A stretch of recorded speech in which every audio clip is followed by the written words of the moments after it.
Thanks for joining us on Beyond the Bounce, presented by ZTE. And we're here in studio. Normally I have someone live here with me, but that's not the case. Instead, they're live by proxy via our ZTE Axon phone, and it's none other than NBA Hall of Famer, former Texas Legends head coach, and current assistant coach for the Sacramento Kings, Miss Nancy Lieberman. Nancy, welcome to the podcast. Thank you for having me. I really appreciate being on with, all the Legends family and fans.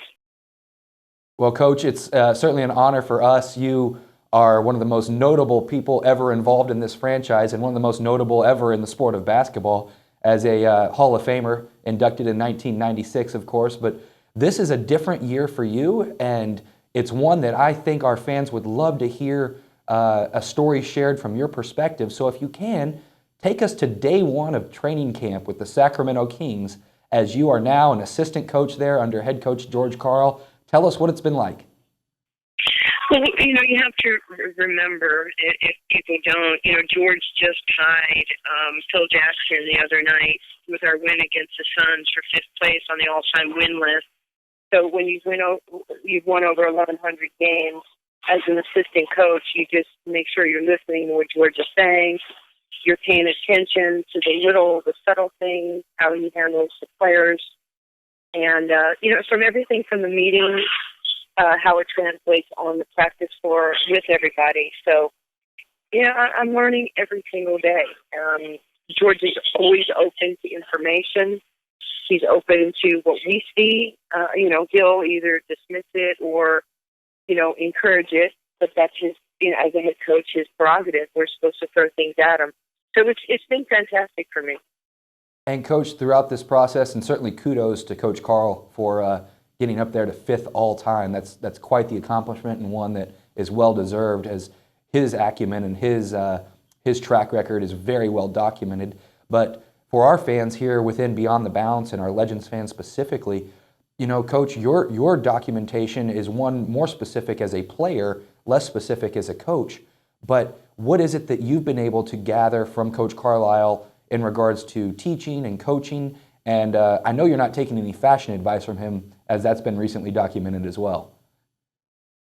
Well, I want to make sure that I understand how George sees the game and, his philosophies, because that will mold me one day when I, get the opportunity to be a head coach. I mean, you're always trying to learn on the offensive side of the ball, the defensive side of the ball.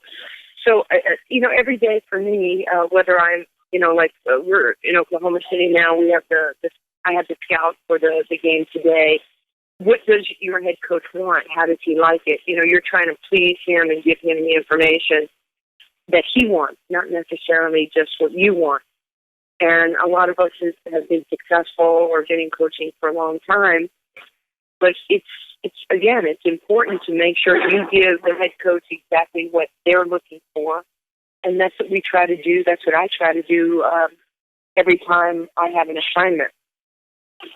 One of the things, Coach, that I really recognized about you and your years here with the Texas Legends was your ability to connect with players. And we've seen them comment, at least the Sacramento Kings players comment about you and your involvement with the team. And it's one that I feel is extremely positive. What are those relationships like for you? How are you helping these young men grow? And what are some of the important factors and steps along the way that you're sharing with them? Well, they help me grow every day. Just the kindness and the respect that they have for me. Every one of our players, it could be, Seth Curry, it could be Rondo, it could be DeMarcus, Ben McLemore, Rondo, Bellinelli. It doesn't matter. It's just they all have. It's funny. Like I'll come in the gym and Coach will go Hall of Famer, or Karan Butler will go Hall of Famer. Come here, I need to talk to you for a minute. But you know me, I've been around a lot, and I'm a mom. I talk to them about life, about their family, about their babies. What's their best moment in the league? What's been a disappointing moment? What's been their greatest day? What's been a not so great day? I want to know what's on their heart and mind. And we're as coaches, we are influencers.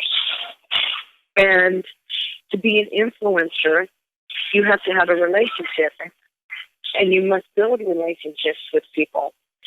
And to do that, you have to spend time not just asking them to set cross screens, down screens, pin down, and post up. You got to get to know them. The most important thing we have is trust and believability. And every day we're pouring in. Every day I'm trying to pour in. I consider myself, by the way, an eyedropper.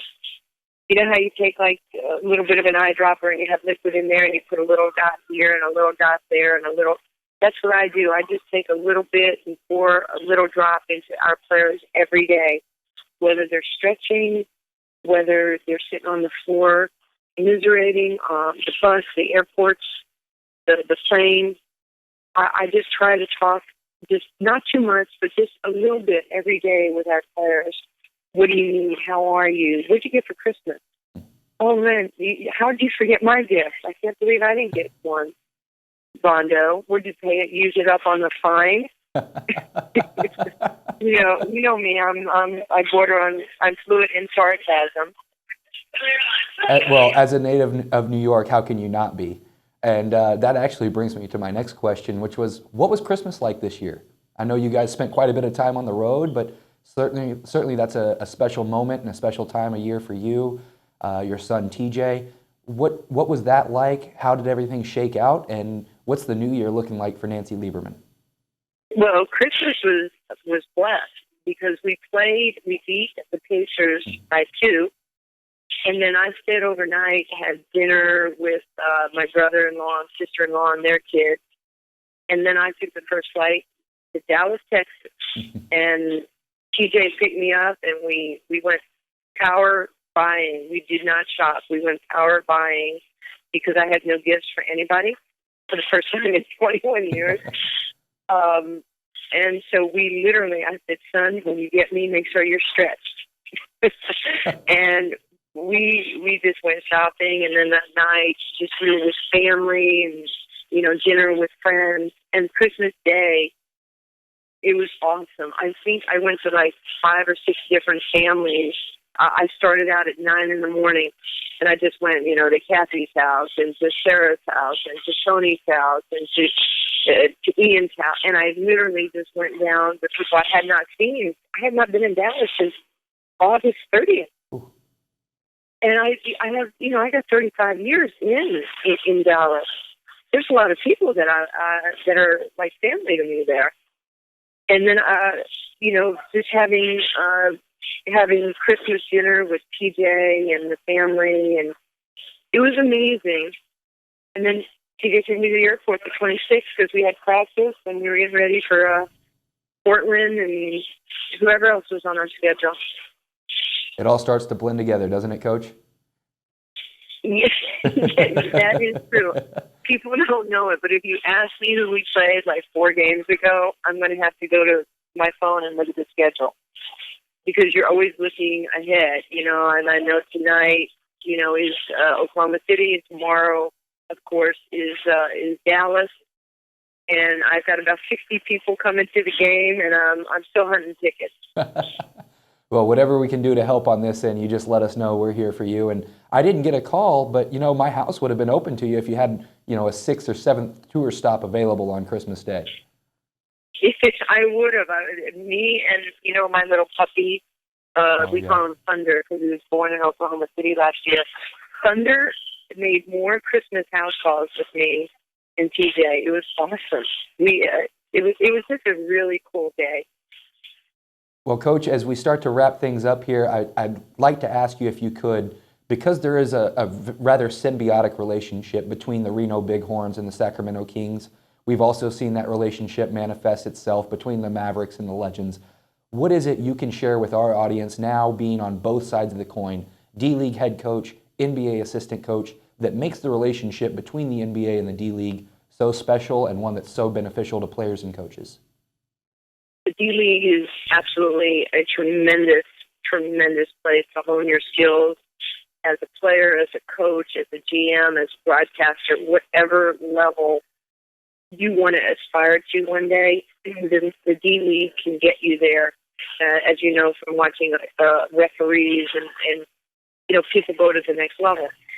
And the one thing that I will say is that the legends are the class of the league. As far as people are always asking me about why are we so good at this or that, or how we handle our in-arena and the entertainment. And I tell them, and it started with Donnie and Bill Boyce and Evan and, Malcolm and you and, so many people behind the scenes just to make it phenomenal, the experience for not only the players, but the sponsors and the fans, and how you keep in touch with them, whether it's the networking. You guys are absolutely amazing, and you're the gold standard in the DLeague. And everybody wants to know how they get to a point where the arena is just packed with kids that we dearly care about, and we want them to be in a safe, fun, and family environment. So I was, I kind of, swell with pride when I get to say, well, this is, this was a part of what we started. And then on the other side, I can remember somebody coming to me and saying, okay, tell me about Ricky Lito. We're thinking about getting Ricky, what kind of a human being you think, what kind of and now you get to share, and help continue another man's dream to play in the league. And, now, Ricky's with us and playing well. So it's kind of cool how many players around the NBA are products of the DLeague and just honing their games, whether it's mentally, physically, emotionally, but really helping them get to that next level. Well, Coach, I really appreciate your time, and you definitely put a big bow on this whole conversation with that last answer, and it's one that I hope our fans can recognize and also see the growth each and every day as this league continues to move forward and the relationships continue to grow. We certainly wish you the best of luck against Oklahoma City. I can't exactly say the same as you face the Mavericks, but I say that with all the love and all of the thoughts in the world, all the sentiments in the world. So thank you again, Coach. I'm really glad that you were able to join us here today on Beyond the Bounce. Well, it's my pleasure, and happy 2016 to all the Mavs, my friends in Dallas, and all the Legends faithful. So thank you so much. Thank you, Coach. Happy 2000 Sweet 16 to you as well. Okay, thank you. Take care, Coach. Good luck to you. Bye-bye. This has been a special episode of Beyond the Bounce featuring none other than Hall of Famer Nancy Lieberman. Not live in studio, but live enough via phone on our ZTE Axon phone. Thanks again for joining us. We'll have another episode coming your way next week here on Beyond the Bounce.